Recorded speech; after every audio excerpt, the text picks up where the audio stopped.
Existem casos que começam com um sussurro. Algo tão sutil, tão pequeno, que a maior parte das pessoas ignora. Mas, no interior do Brasil, principalmente nas áreas onde a mata cresce sem pedir permissão, os sussurros nunca são apenas sussurros. Eles são sinais. Avisos. E esse caso começou exatamente assim. A história se passa na zona rural de São Lázaro do Norte, uma pequena comunidade com menos de 1.000 habitantes, cercada por morros, rios estreitos e uma estrada de terra que vira barro puro depois de qualquer chuva. O tipo de lugar onde todos se conhecem, mas ninguém realmente sabe o que acontece depois do pôr do sol. A casa em questão, segundo os moradores, sempre foi estranha. Não porque houvesse relatos de assombrações, não porque tivesse um passado violento, mas porque ninguém conseguia ficar ali por muito tempo. Os primeiros sinais surgiram com a família Antunes, que viveu ali nos anos 90. Eles contaram que, durante a noite, ouviam passos no corredor, mesmo quando todos estavam dormindo. Passos leves, pausados, como se alguém estivesse caminhando sem pressa, indo de um quarto ao outro. Mas o mais assustador não eram os passos. Era a voz. Uma voz que sussurrava nomes. Nomes das pessoas que moravam na casa. Sempre do lado de fora da porta. Sempre na madrugada. Sempre do mesmo jeito. Você está acordado. Quando contaram isso para vizinhos, ninguém acreditou. Até que a família foi embora, sem vender móveis, sem buscar documentos, sem avisar parentes. Deixaram tudo para trás. Depois disso, outras 3 famílias tentaram morar na casa. Todas foram embora em menos de um ano. A justificativa era sempre a mesma. Tem alguém chamando a gente. Só que não tem ninguém aqui. Mas isso não foi o que chamou a atenção da polícia. O que realmente trouxe investigação foi o caso de Tiago Mendonça, um rapaz de 24 anos, voluntário de um grupo espírita da região. Tiago acreditava que poderia limpar a energia da casa. Acreditava que tudo era fruto de impressões emocionais, traumas, talvez até histórias exageradas. Ele decidiu passar uma noite lá, sozinho. E a gravação que ele deixou até hoje é considerada um dos registros mais perturbadores já coletados na região. Tiago instalou sua câmera no canto da sala, apontada para o corredor. Ele queria provar que não havia nada de sobrenatural ali. Durante as primeiras horas, a gravação mostra apenas silêncio, vento batendo na janela, madeira rangendo com a mudança de temperatura. Mas por volta das 3h27 da madrugada, a gravação muda. Primeiro, um som baixo, quase imperceptível. Como um arrastar suave. Depois, passos. Não passos pesados. Passos leves, ritmados, como os que os Antunes descreviam décadas antes. Tiago, que estava deitado no sofá, se senta imediatamente. Ele liga a lanterna. E diz: tem alguém aí? Silêncio. A câmera capta Tiago respirando fundo, tentando manter a calma. Ele levanta devagar, caminha até a porta do corredor e ilumina o chão. Nada. Mas então a gravação pega uma coisa que faz qualquer pessoa tremer. Uma voz. Baixa. Lenta. Logo atrás dele. Tiago. Tiago se vira tão rápido que a câmera quase cai. Mas não há ninguém lá. Ele tenta acalmar a respiração. A luz balança. E então, a voz fala de novo, dessa vez mais nítida. Por que você não atende? Tiago começa a gritar com o vazio. Quem está aí? Aparece. A resposta vem depois de 2 segundos, tempo suficiente para o cérebro entender que aquilo não é humano. Eu já estou aqui. E é nesse momento que a câmera falha. Apaga completamente. Quando volta, Tiago não está mais na sala. A imagem treme. Há um som de chute, como se a câmera tivesse sido derrubada. E então? A porta da frente está aberta. A polícia encontrou a câmera horas depois. Tiago, não. Ele desapareceu sem deixar qualquer pista. Sem marcas de luta. Sem passos na terra úmida. sem latas de comida abertas, sem roupas fora do lugar, como se tivesse sido puxado para fora da casa, ou para dentro de algo que ninguém viu. O laudo policial concluiu: desaparecimento voluntário. Mas todo mundo da região sabia que isso era impossível. Tiago não foi embora. Tiago não podia ter ido embora. Porque no dia seguinte, quando dois agentes entraram na casa para vistoriar o local, encontraram algo que jamais deveria estar ali. Um pedaço da camisa de Tiago. No alto de uma viga de madeira, a quase 3 metros de altura. Como se tivesse sido arrancada. Como se alguém tivesse segurado ele pelo torso e levantado. Sem esforço. E então deixado cair. Mas a parte mais perturbadora veio dias depois, quando a mãe de Tiago foi chamada para reconhecer objetos pessoais no posto policial. Ela recusou na mesma hora. Porque, segundo ela, eu ouvi meu filho chamar meu nome ontem. Na porta de casa. Ela mora a 400 quilômetros de distância. O desaparecimento de Tiago se espalhou rapidamente pela região. A família dele entrou em desespero, grupos religiosos vieram de cidades próximas, voluntários montaram mutirões de busca pela mata, mas nada disso trouxe respostas. E, como sempre acontece em casos assim, quando a polícia não encontra explicações, ela encontra culpados. A casa passou a ser considerada local de interesse, e por semanas agentes entravam e saíam da propriedade tentando mapear qualquer detalhe que pudesse explicar para onde Tiago tinha ido. Mas nenhuma pegada fora registrada. Nenhuma marca de arrasto. Nenhuma digital estranha. Nenhuma porta arrombada. Era como se Tiago tivesse sido apagado. Só que algo começou a incomodar os policiais depois da terceira visita. Todos eles, sem exceção, relataram a mesma coisa. Uma sensação de estar sendo chamado. Um som baixo, quase como um pedido de atenção. Uma voz que não era uma voz. Algo que parecia familiar, mas não era. Um dos policiais, identificado apenas como Martins, relatou que enquanto analisava uma das paredes, ouviu sua esposa chamando por ele. Amor! Ele virou rapidamente, assustado. Mas não havia ninguém lá. O mais curioso é que Martins afirmou que o timbre era idêntico ao da esposa. Mesma suavidade. Mesmo jeito de chamá-lo. Só que, ela estava a 12 quilômetros de distância, dormindo. Outro policial, Silva, relatou algo semelhante. Enquanto analisava o corredor central, ouviu o nome dele sussurrado bem perto da orelha. Silva! A voz não era agressiva nem sussurrada com força. Era uma voz calma. Uma voz conhecida. Mas Silva jurou que estava sozinho no cômodo. Depois desse dia, a equipe se recusou a entrar novamente na casa sem acompanhamento. Foi aí que chamaram a investigadora particular Aline Duarte, conhecida por atuar em casos estranhos no interior do país. Diferente dos outros, Aline não tinha medo do sobrenatural. Ela acreditava que todo fenômeno estranho poderia ser explicado, bastava procurar onde ninguém estava olhando. Ao chegar na casa, a primeira coisa que ela fez foi algo que ninguém tinha feito antes. Deixou o silêncio trabalhar. Ela ficou parada por quase 5 minutos no corredor principal, respirando devagar, apenas ouvindo. E então ela disse algo que deixou os agentes desconfortáveis. Ele está chamando vocês pelo nome, por que vocês conhecem essas vozes? Um dos agentes perguntou. Ele quem? Aline respondeu olhando diretamente para o fundo do corredor. Eu não sei, ainda. Mas seja o que for, ele usa memórias. Ele usa quem você ama para te atrair. Essa frase jamais deveria ter sido ignorada. Mas foi. Aline começou a investigar cada canto da casa usando gravadores, sensores e até pequenas armadilhas sonoras. Ela posicionou microfones no telhado, nas janelas, no chão, tentando identificar de onde vinha o som. Curiosamente, não havia vento suficiente para explicar nada. Mas a casa produzia sons que não estavam no ambiente. Era como se os barulhos fossem internos. Durante sua primeira noite na casa, Aline gravou algo perturbador.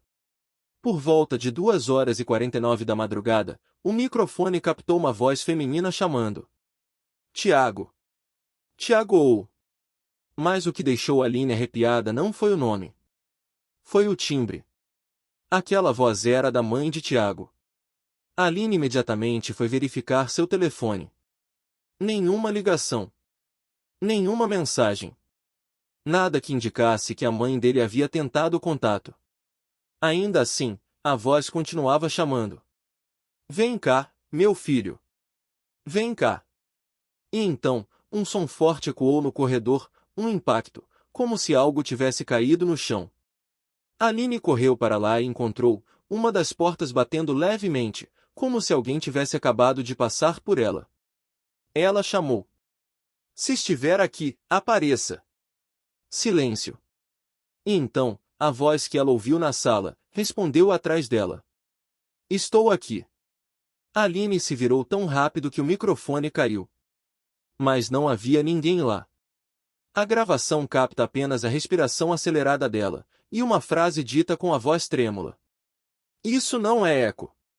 Isso está respondendo. Aline não foi embora. Pelo contrário, voltou no dia seguinte com mais equipamento. Só que na segunda noite, algo ainda mais estranho aconteceu. Aline perdeu parte da memória. Ela anotou no próprio caderno. Preciso parar. Algo aqui apaga as coisas. Mas não explica o que foi apagado. Quando retomou a consciência, ela estava na varanda da casa, segurando a lanterna acesa, sem lembrar por que havia saído. A gravação mostra ela dizendo: Eu estava na sala. Por que estou aqui fora? Esse tipo de lapso não era comum na vida dela. E a casa parecia saber disso. No terceiro dia, Aline revisou o áudio das gravações anteriores e percebeu algo que os policiais não tinham notado. A voz nunca se repetia da mesma forma. A entonação variava. A distância variava. Algumas vezes era masculina. Outras, feminina. Às vezes parecia velha. Às vezes, jovem. Mas sempre chamava pelo nome certo. Sempre com intimidade. Sempre com afeto. Como se estivesse tentando puxar memórias. Como se estivesse imitando alguém familiar. No quarto dia, Aline finalmente encontrou o que nenhum outro investigador tinha visto. Atrás de uma parede falsa, no antigo quarto de depósito, havia um espaço pequeno, apertado e escuro, como se alguém tivesse escondido algo ali no passado. Dentro dele, havia um caderno. Velho. Amarelado. Com cheiro de mofo. Um diário. Pertencente a Marina Antunes, a filha mais velha da primeira família que viveu na casa nos anos 90. O diário tinha apenas algumas páginas intactas. Mas o conteúdo delas mudava todo o rumo da investigação. Nele, Marina descrevia exatamente o que os moradores relataram anos depois. Passos no corredor. Vozes chamando pelo nome. Portas que se abriam sozinhas. Sons que vinham do teto. Sussurros durante a madrugada. Mas a última página era a mais perturbadora. Estava escrita com pressa, como se ela tivesse tentado registrar algo terrível antes que fosse tarde demais. A página dizia apenas: Ele não quer que a gente fale.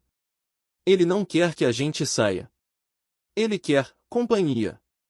E logo abaixo: Ele consegue soar como qualquer pessoa que a gente ama. Foi nesse momento que Aline percebeu algo fundamental. A voz não era um fantasma. Não era um espírito. Não era humano. Era algo que vivia ali. Algo que ouvia. Algo que aprendia. Algo que imitava. E o que quer que fosse. Estava sozinho. E não queria mais estar.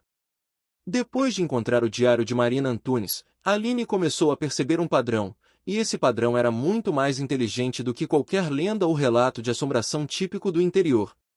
O que quer que estivesse naquela casa não apenas imitava vozes, mas parecia entender exatamente quem chamar, quando chamar e como chamar. Ela voltou aos arquivos da polícia sobre as 3 famílias que tinham morado ali antes. E algo aterrorizante chamou a atenção. Todas as famílias tinham perdido alguém importante antes de morar naquela casa. Em uma, o pai havia morrido em acidente. Em outra, a mãe havia desaparecido na cidade vizinha. Na terceira, uma criança tinha morrido de febre alta anos antes. A voz que cada família relatou ouvir era sempre de alguém que eles tinham amado, alguém que eles não queriam perder. A casa parecia saber quem cada um deles queria ouvir.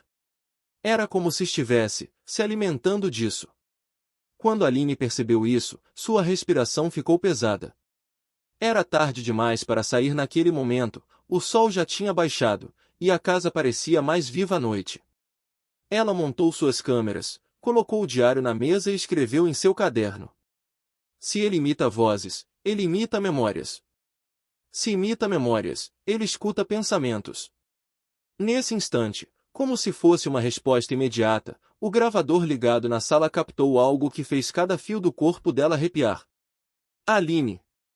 Você já sabe, né? Era a voz do irmão dela. Do jeitinho que ele falava com ela quando eram pequenos. Aline ficou paralisada. Não movimentou um músculo. A voz repetiu, desta vez mais perto. Você cresceu, mas continua igual. Eu sinto sua falta. Aline fechou os olhos. Não podia ser real. O irmão dela morreu quando ela tinha 13 anos.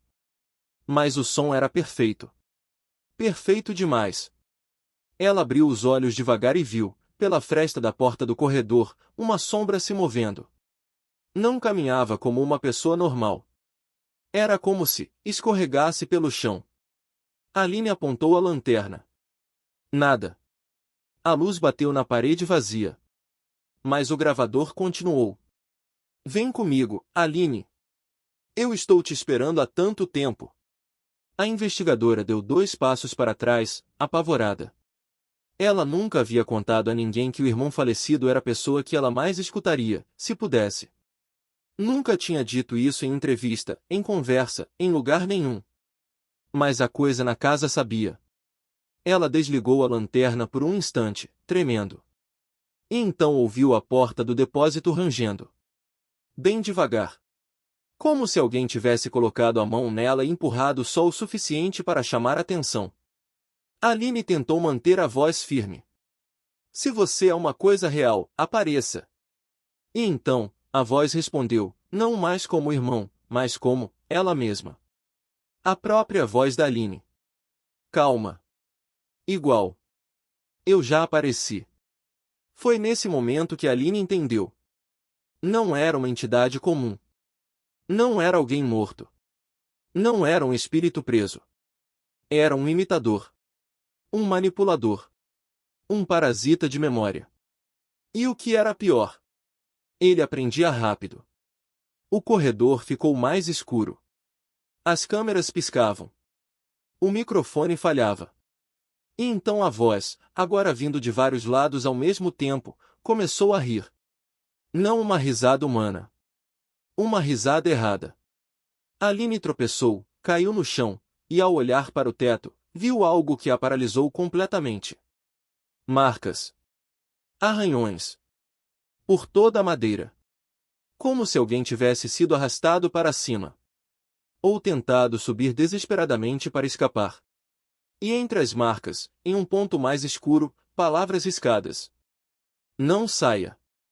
Quando ele falar seu nome. Ele usa o que você perdeu. Ele lembra da gente. Não lembre dele. Era ali que os antigos moradores tinham tentado avisar. Mas ninguém conseguiu sair antes. A casa não queria pessoas. Queria memórias. Queria vozes. Queria histórias para imitar. Queria companhia suficiente para nunca mais se calar. E quando Aline se levantou, ainda atordoada, o corredor estava completamente escuro. Até que uma última voz ecoou, agora mais nítida do que todas as anteriores. Uma voz tão real, tão dolorosamente familiar, que fez Aline perder o ar. Aline! Venha! Eu estou aqui! Era a voz da mãe dela. A mãe, viva, mais distante da cidade. Aline caiu de joelhos. Porque naquele momento, a casa não estava mais imitando. Estava recriando. Estava usando lembranças dela. Estava usando amor. Estava usando dor. Estava usando tudo. E então, no fim da gravação, um som extremamente baixo é captado. Um segundo sussurro. Quase inaudível. Mas claro o suficiente para ser reconhecido. Você nunca saiu. Aline ficou de joelhos por alguns segundos, tentando entender o que estava ouvindo. A voz da mãe dela, perfeita, suave, cheia de afeto, ecoava pelo corredor. Mas havia algo errado. Algo pequeno. Quase imperceptível. Como se a voz estivesse vazia por dentro. Aline respirou fundo, enxugou as lágrimas e tentou se concentrar. Ela sabia que aquilo não poderia ser real. Sabia que a mãe estava longe dali, dormindo na própria casa, viva e saudável. Então por que aquela voz parecia tão convincente? Aline ficou imóvel. E essa imobilidade foi a única coisa que a salvou por alguns instantes. Porque assim que ela fechou a mão sobre a lanterna, a voz mudou. A entonação caiu. Ficou mais baixa. E então disse, com um tom quase irritado: Aline, por que você não vem? A investigadora entendeu, naquele momento, que a casa não lia mentes. Não exatamente. Ela imitava reações. Sentia emoções. Se alimentava da expectativa. Quanto mais medo, mais material para recriar memórias. Quanto mais apego, mais convincente ficava. Aline se levantou devagar. Pegou o diário de Marina. Abriu na última página. As palavras estavam lá, tortas, desesperadas. Ele usa quem você quer ouvir. Não responda. Não se aproxime. Ele escuta tudo. Aline fechou o diário e sussurrou para si mesma: Eu preciso sair daqui. Foi aí que a casa reagiu pela primeira vez de forma física. A porta do corredor fechou com um estrondo tão forte que a poeira caiu do teto. O som ecoou pela casa inteira. E então a voz, agora multiplicada, em camadas, como se várias versões dela falassem ao mesmo tempo, disse: Ninguém sai. Aline correu. A lanterna oscilava enquanto ela atravessava o corredor, tropeçando em pedaços de madeira, desviando de sombras que pareciam se mover rápido demais nas paredes. A porta da frente estava fechada. Mas não era a trava que impedia. Era a sensação. Como se o ar estivesse preso ali dentro. Como se empurrar aquela porta fosse empurrar o peito de alguém. Aline se afastou, respirou fundo e se preparou para tentar de novo. Foi quando ouviu: Eu te ajudo, filha. A voz dela. A mãe. Ou a imitação perfeita dela. Aline fechou os olhos por um segundo, com força. A casa estava tentando quebrar o único ponto fraco que ela realmente tinha. Quando abriu os olhos, algo apareceu no fim do corredor. A silhueta de alguém. Alguém de cabelo longo. Calmo. Com a cabeça levemente inclinada. Aline ergueu a lanterna. E a figura desapareceu antes que a luz a alcançasse. A casa começou a render, como se estivesse irritada. Como se estivesse sentindo a resistência dela. E então a voz final veio, profunda, não humana, impossível de identificar. Fique. Eu sei tudo sobre você.